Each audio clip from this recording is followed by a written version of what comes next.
get the nerve up, gotta get the nerve up, gotta get the nerve up. Hello. I had completely different plans on what I was going to post this month. In fact, I just spent 2 hours editing footage. That is not this, but I'm going to upload this. This is, I guess technically the 3rd video that I've watched about what YouTube is, and the hashtag Honesty YouTube Hour. I believe, if I got that wrong. I even like participated in this, so shame on me, right? Okay. Oh god, this is nerve-wracking. I first saw Dodie's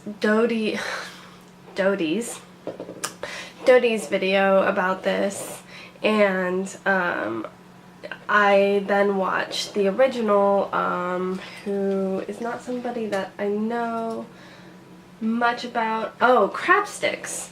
And then I watched the original Crab Sticks, and I can't edit that out. Original Crab Sticks video on this. Here it goes, see? And now I am watching Daniel J. Layton's video on this. What is YouTube? I paused this and was like, I've got to pull my camera out. I have got to record this.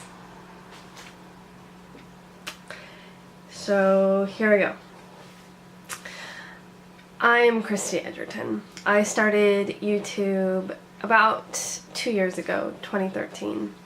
I had only been following Charlie McDonald, and for some reason my mind could not fathom the idea of what YouTube was.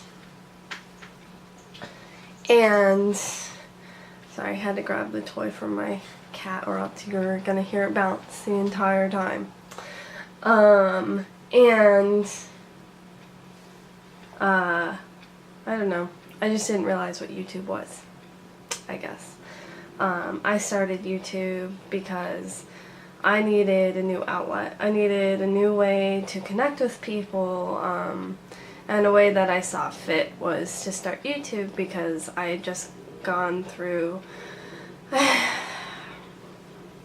a 3rd surgery and was getting bad news from doctors, and knew I was going to have to continue documenting something I was extremely passionate about.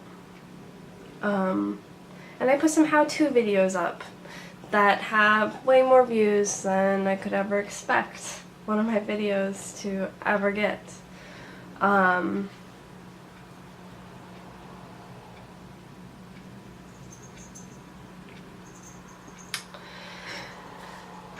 Then I stopped doing that. I stopped being able to record. During my recovery time, it just got too hard. I tried recording a video about how I had to use a cane to reteach myself to walk.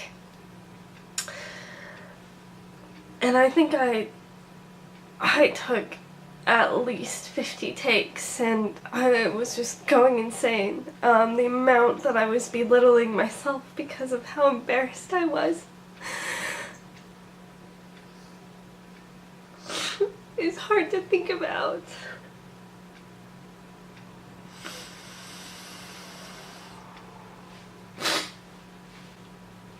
I'm not sure if I stopped creating, but I stopped knowing how to create. And other things were going on in my life that I just couldn't handle. That much critique on myself all the time. And I got depressed. And I've been depressed for almost a year now. Still trying to create. Rebranding myself, creating a 2nd channel that is this. Trying to find myself outside of a surgery, outside of chronic pain, outside of awareness. And it's been pretty good. It's been pretty good, and I feel like my experience is similar to a lot though still. I found myself even on my other channel, even though it was content that, I don't know, content that you shouldn't try and make flashy, I guess. I was trying to make it flashy. I was trying to make it like all the other vloggers. I was sitting in front of my computer. I was setting up the tripod. I was doing all of these things that weren't easy to do in my physical form at the time. And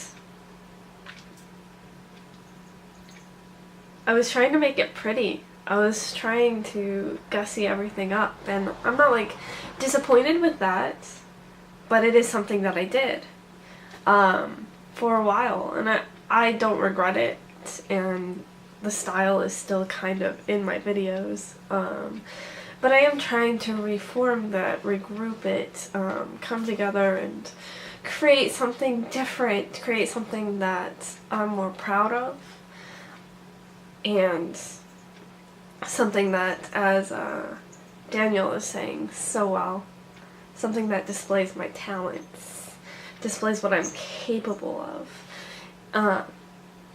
what I am truly passionate of, but so hard.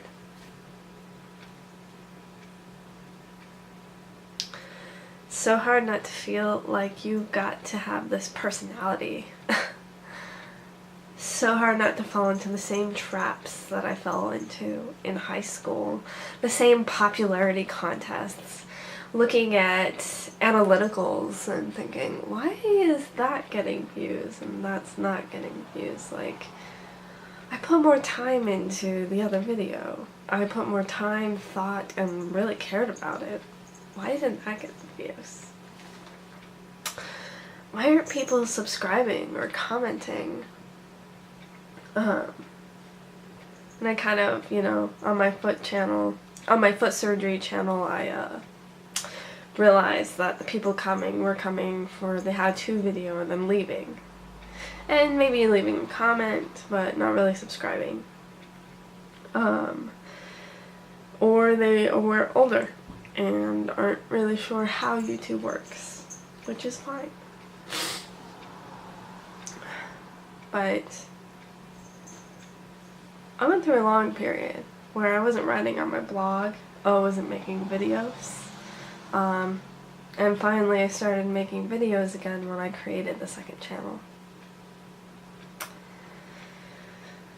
But I find myself still struggling to make videos about my foot surgeries. Still struggling to know how to be so open online.